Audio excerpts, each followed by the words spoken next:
সঞ্জয় রায় ধর্ষণ করে মেয়েটাকে খুন করে দিল বাবু, এইরকম একটা বার্তা ছড়াতে গিয়েছিল। কিন্তু নয়, সেটা নয়। তিলোত্তমা ওই আরজিকর মেডিকেলের ভিতরে যে অন্যায়গুলো চলতো সেইগুলোর বিরোধিতা করেছে। কি কি অন্যায় চলতো? ওখানকার মর্গে যে সমস্ত মহিলারা মারা যাওয়ার পরে মর্গে রাখতো, সেই মহিলাদের সাথে এই সন্দীপ ঘোষেরা নোংরামি করে ভিডিও বানিয়ে বিদেশের মার্কেটে বিক্রি করতে, মুখটা চেঞ্জ করে দিয়ে। তিলোত্তমা এর প্রতিবাদ করেছিল। তিলোত্তমা কি প্রতিবাদ করেছিল? মর্গে যে সমস্ত লাশ বিদেশে বিক্রি করে দিত এই সন্দীপ ঘোষেরা, মৃতের হাড় গোড় বিক্রি করে দিত। শুধু তাই নয়, ওটি রুমের মধ্যে, অপারেশন থিয়েটারের মধ্যে, যে অপারেশন রুমের মধ্যে আপনার আমার রোগী যে ওখানে হয়তো অপারেশন করতে গিয়েছে, ওদেরকে ছেড়ে এরা মৎস্য করতোর ভিতরে। এর প্রতিবাদ আমাদের তিলোত্তমা করেছিল, আপনাদের সোদপুরের মেয়ে। তিলোত্তমা কিসের প্রতিবাদ করেছিল?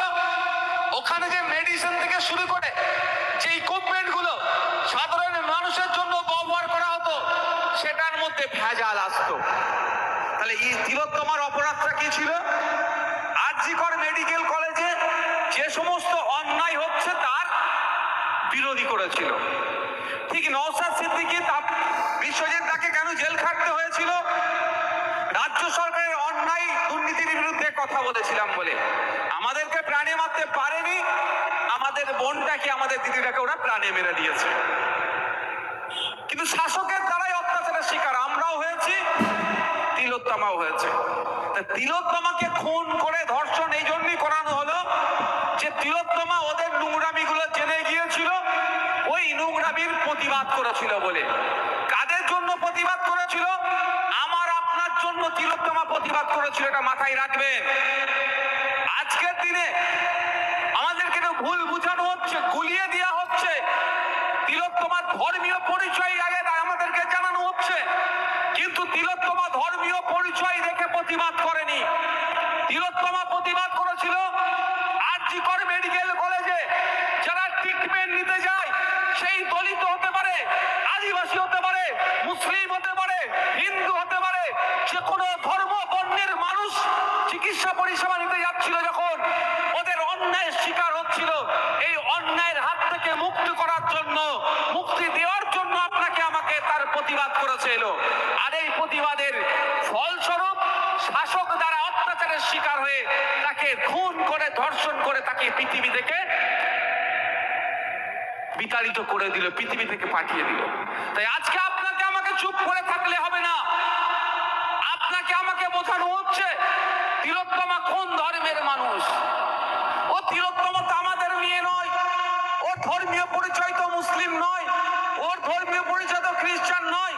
এই বলে আন্দোলনটাকে কুক্ষিগত করার চেষ্টা, ছোট করার চেষ্টা করছে, ভাঙার চেষ্টা করছে।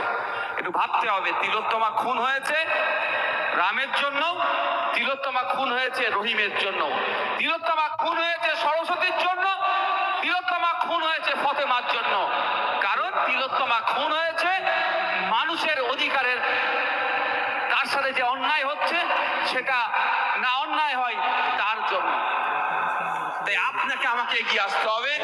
তিলোত্তমা যতদিন না বিচার পাচ্ছে, আপনাকে আমাকে চিৎকার করতে হবে। গ্রামে গঞ্জ থেকে শুরু করে, শহর থেকে শুরু করে, রাজধানী পর্যন্ত আওয়াজ তুলতে হবে, উই ওয়ান্ট জাস্টিস।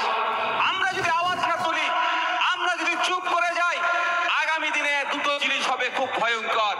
এক, এই মেডিকেল কলেজগুলোতে আরো দুর্নীতির কালো মেঘ ঘিরে ধরবে। আপনি আমি চিকিৎসা পরিষেবা নিতে যাব, যেভাবে দালালদের রমরমা, বেড পাচ্ছেন না, আরো বেশি হবে। আপনার আমার মধ্যে যে ইনজেকশন দেবে বা যে ওষুধ প্রয়োগ করবে, সেইগুলো দেখবেন 2 নম্বরই হবে। এর বিরুদ্ধে বলার কেউ থাকবে না।